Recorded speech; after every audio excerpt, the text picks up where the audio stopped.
All right, you guys, I just barely got back from meeting the victors with the chest at the location down in Pleasant Grove, and huge congratulations to them. They grinded so hard to the very end, and yeah, fantastic win.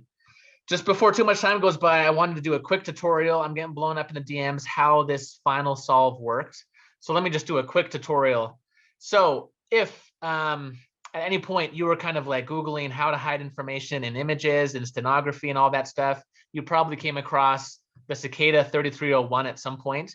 And this whole story kind of inspired this final clue. If you haven't had a chance to watch this, it's fantastic. It's like a scavenger hunt that happened 10 years ago. It's big kind of mystery. No one really knows what's going on.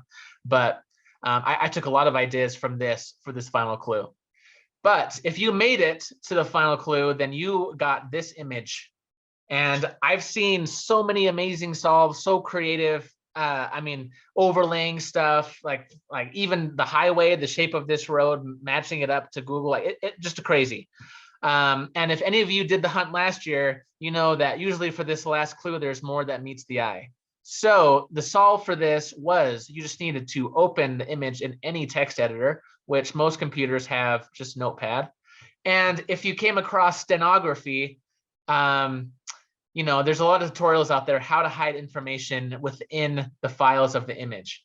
And usually they go at the very end. So if you opened it in a text editor and found this string of letters, which actually just don't look like nonsense like the rest of this stuff, then what you do, especially after this clue last week, so right here, so this is Nintendo 64.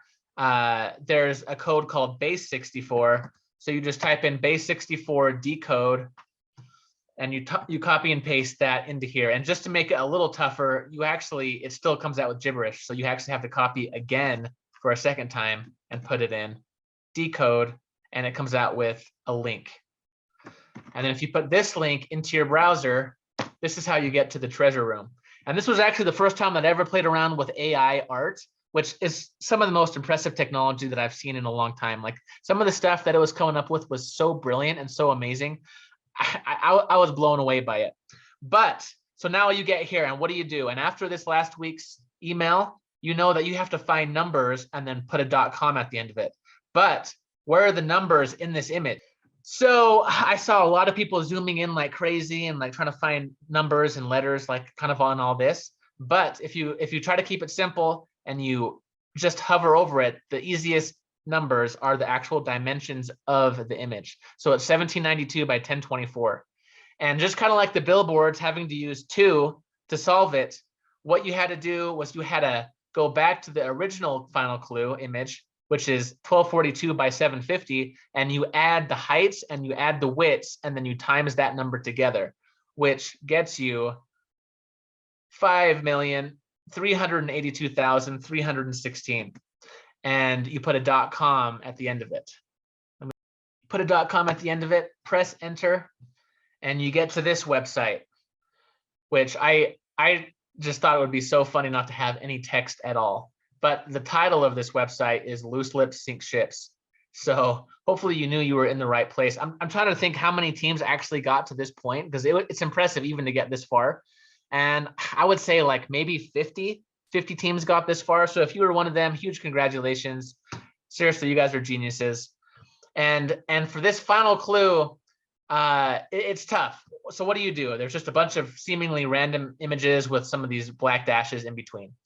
So the solve for this was you had to figure out where this was, which is Alcatraz, right off San Francisco. It's the prison, and paper.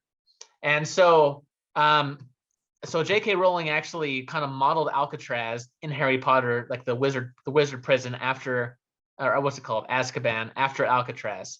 So this gets you to the 3rd book in the Harry Potter series, Prisoner of Azkaban. It's the paperback version. And then after that, you actually have to figure out what page number each of these sets of images are on. So Weasel, Potty, Goyle, Crab.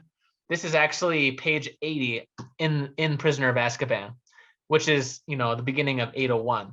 So this is the next one: Black Shaggy Dog, Broom, Lightning, Dementors, and stuff when it gets really cold. And so this is, I forgot what page it is, but you do that for the rest of these, and it actually comes up with a phone number. And me and John kind of had a really I don't know what kept us up at night for the final one was that 4 teams would solve at the exact same time. They'd all go to the same location, and maybe the first team that gets there can't find it, but the second team that gets there finds the chest before the first team. And anyways, we didn't want to have battle royale, so pretty much the first team to solve this and call the number is the winner. And then we gave them the GPS coordinates down to 3 feet. So that was the solve. It was a ton of work for me and John and for everybody. We hope everyone had fun. I mean, these QR code hunts especially are just so grueling and so grinding, but we just heard so many amazing stories that never cease to inspire us. So we hope everyone had fun, and yeah, hopefully we can go from here in the future.